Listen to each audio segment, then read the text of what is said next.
Today we're going to give you the part 2 from the drop-off series. Part 1, I will leave that linked in the description.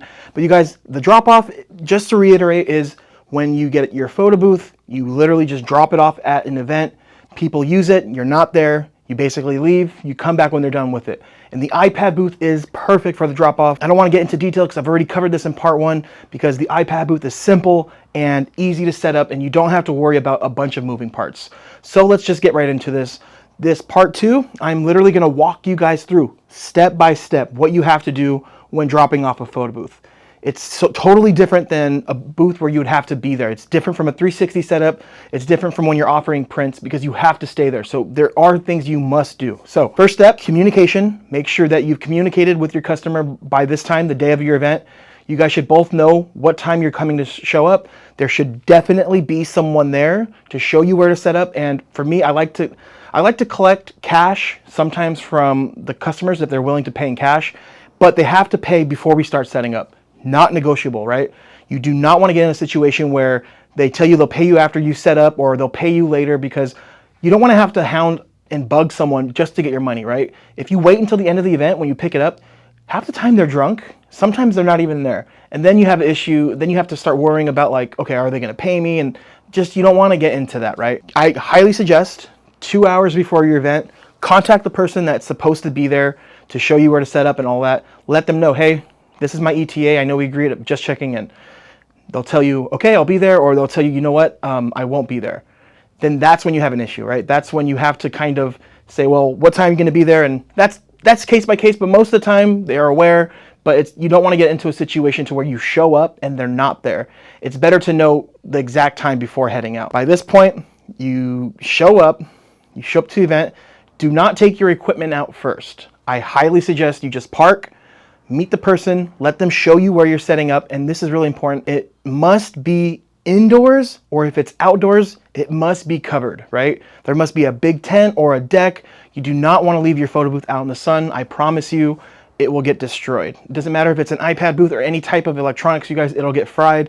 Even if it's a cloudy day, there's always a chance that those clouds move out, the sun will ruin the photo booth, and rain too. You got to consider that too. So that is really important. And then also make sure the area where they want you to set up, that there's an electric outlet close enough. I always recommend investing in a Jackery or a portable battery for these instances where it may not work.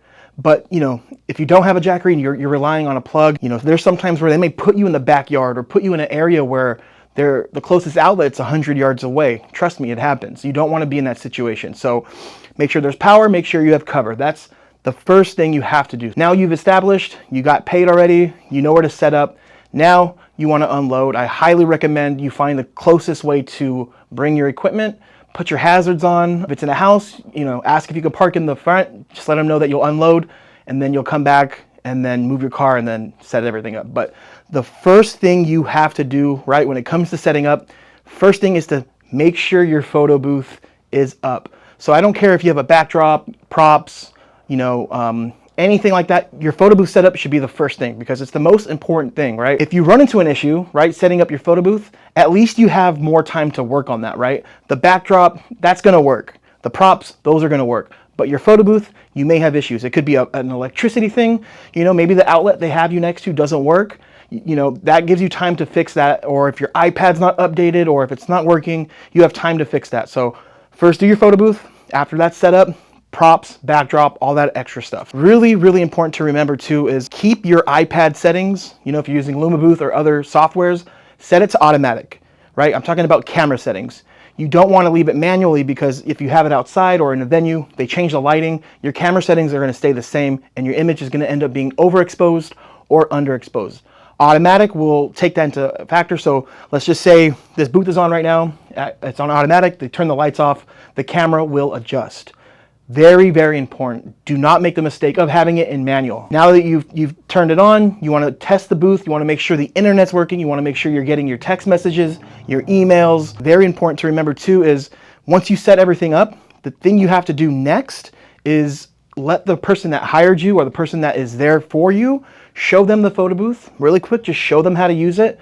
Put your number in, get the text message, and show them, like, so this is how you use it. Here's the photo, or here's the email, the QR code. Show them how to use it, right? that is always a good idea, because if something happens, right, during the event, or, you know, God forbid something happens, at least you could say, well, look, when I left, I showed, let's just say Virginia, how to use the booth, and at least someone there knows how to use it. So if there's any questions about it, which usually never happens because these booths are simple, it runs itself. But the idea is you want to show them that it works. And then I also use that opportunity to upsell the customer into getting my upgrades, right? So my rental, I leave out boomerang GIF and video features, which is free on LumaBooth. But if they didn't book it beforehand, I basically unlock it for them really quick, and then I walk them through those, and then that's when I offer it. Hey, for 75 bucks more, you can actually have these features here. I will unlock it for you. You know, it's probably, literally, believe it or not, it's about 50% of the time where I get this extra upgrade. And to me, that's just more money in my pocket. That's more money that I didn't have of literally just hitting 3 buttons. So that's when I do that. And then right before I leave, the person's there, they use the booth, they see it, whatever, they're happy. Then that's when I just let them know, I'm like, okay, I'm going to be leaving now. Just confirming you want us to come at 11 p.m. You have to do that, you guys, because, you know, they may have booked you guys a year prior, 6 months prior, but things change. Maybe they forget to tell you that the venue closes at 10. So communicate and make sure you know exactly what time, because I'll give you a quick little thing that happened to me. The customer requested us to pick the booth up at 11, but then I get a call at 9:30 just saying like, hey, where are you guys? The venue's closing. And I literally had to go pick up my photo booth 4 days after to get my equipment because the venue closed. Is that my fault? No, because the communication was wrong from my customer. But if I had mentioned that the day of the event before I left, then I would have been able to pick up my photo booth, and it's, you know, it's not anything terrible. I just had to go out 4 days later, and it kind of just threw off my week. So always remember that. And then most importantly, you guys, right before you leave, film a video of your equipment. Must. Every little thing. You want to get the booth, show the light, show the tower, the back, if you have a backdrop, the props. Go to the prop table, you guys. Film every single prop that was there. Everything. Film it. Just make it a habit. Take photos, videos. And what I like to do is I like to make a video, just filming everything, send it to your customer, say, hey, just left. This is how everything was left. Just like that. And another thing I didn't mention, when you're showing your customer the booth, how to use it, also use that time to ask if they want you to move the photo booth further or closer. Sometimes they prefer the booth to be back for a large group of people to take photos.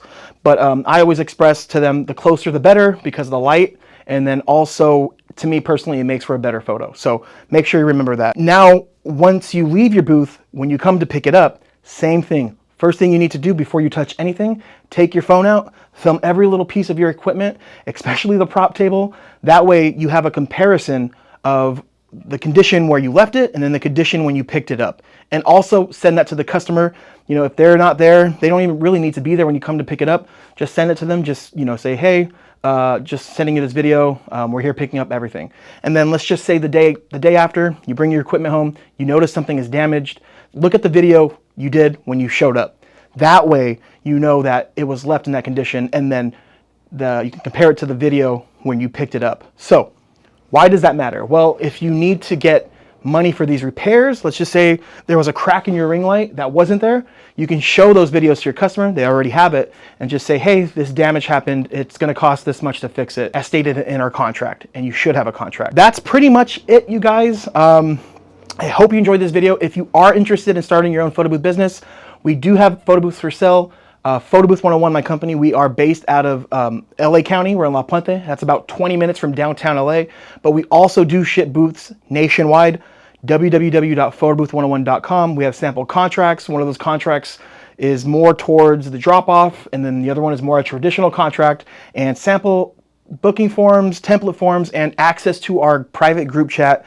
You guys, that's been so beneficial, and it's been such a blessing to everyone in the group. So if you are interested, www.photobooth101.com. I'll leave that in the description. Also, my number's there. If you have any questions, let me know. Thank you for watching, and I'll see you soon.